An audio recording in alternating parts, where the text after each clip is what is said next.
ជំរាបសួរបងប្អូនពលរដ្ឋយើងដែលកំពុងរស់នៅប្រទេសថៃពិសេសគឺបងប្អូនយើងដែលដាច់វីសាថ្ងៃទី31ខែ3 2026ទាំងអស់គ្នាខ្ញុំចង់ធ្វើវីដេអូនេះឡើងដើម្បីជួយដល់បងប្អូនយើងដែលដាច់វីសាថ្ងៃទី31ខែ3 2026នៅពេលដែលពួកគាត់កំពុងតែវិលត្រឡប់ទៅស្រុកកំណើតឬក៏មាតុប្រទេសយើងវិញហើយពួកគាត់មានបំណងចង់បានការងារធ្វើភ្លាមៗចង់បញ្ជាក់ថាវីដេអូនេះក៏មានការសនំពរពីបងប្អូនពលករយើងដែលមានផ្ទះសម្បែងនៅក្នុងតំបន់ក្រហមតំបន់ដែលកំពុងមានចំនួនមានថាគាត់ចង់បានដំណោះស្រាយមួយនៅពេលដែលពួកគាត់ចេញពីប្រទេសថៃហើយគាត់មាន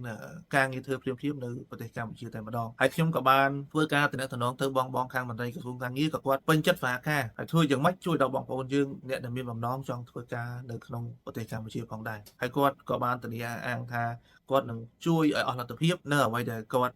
ជួយបានវីដេអូនេះសង្ឃឹមថាបងប្អូនយើងយល់នៅអ្វីដែលខ្លឹមសារដែលខ្ញុំលើកឡើងគឺគោលដៅរបស់យើងគឺធ្វើយ៉ាងម៉េចជួយដល់បងប្អូនយើងអ្នកដែលមានផ្ទះសម្បែងនៅក្នុងតំបន់ក្រហមឬតំបន់ដែលមានចំនួននេះគឺចេញពីប្រទេសថៃហើយយើងនឹងជូនគាត់ទៅធ្វើការនៅក្នុងប្រទេសកម្ពុជាតែម្ដងអញ្ចឹងបើសិនជាបងប្អូនយើងអ្នកដែលបានឮអ្នកដែលបានស្ដាប់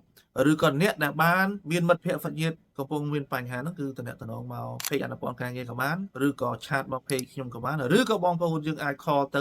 1297ក៏បានដើម្បីឲ្យខាងក្រសួងការងារនេះគាត់រកការងារឲ្យបាទព្រោះបច្ចុប្បន្ននេះក្រសួងការងារកម្ពុជាយើងគាត់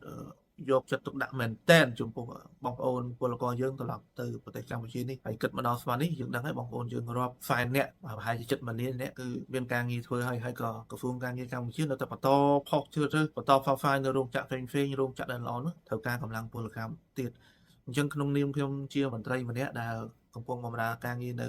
ស្ថានទូតកម្ពុជាប្រចាំប្រទេសថៃមានតែការភ្ជាប់តំណែងទៅក្រសួងការងារយ៉ាងម៉េចឲ្យបងប្អូនយើងអ្នកដែលគាត់ដាច់វីសាថ្ងៃ31ក្តីក៏ដូចជាបងប្អូនដទៃក្តីពេលចេញពីប្រទេសថៃទៅគាត់អាចបានការងារភ្លាមៗតែម្ដងនេះគឺជាវិធីសាស្ត្រមួយទៀតបន្ថែមទៀតនៅវិធីសាស្ត្រផ្សេងៗដែលរាជរដ្ឋាភិបាលក៏ដូចជាថ្នាក់ដឹកនាំក្រសួងការងារក៏ដូចជាថ្នាក់ដឹកនាំអបក្រសួងការទេសកំពុងរៀបចំជួយបងប្អូនពលករដែលកំពុងតែចាក់ចេញពីប្រទេសថៃហើយវិលទៅស្រុកកំណើតហើយរកការងារឲ្យបងប្អូនធ្វើបាទសង្ឃឹមថាបងប្អូនយើងជួយ share ចែកម្លែកក៏ដូចជាជួយផ្សព្វផ្សាយដើម្បីឲ្យបងប្អូនយើងដទៃដឹងឬដើម្បីយើងជួយដល់ពួកគាត់បាទសូមអរគុណ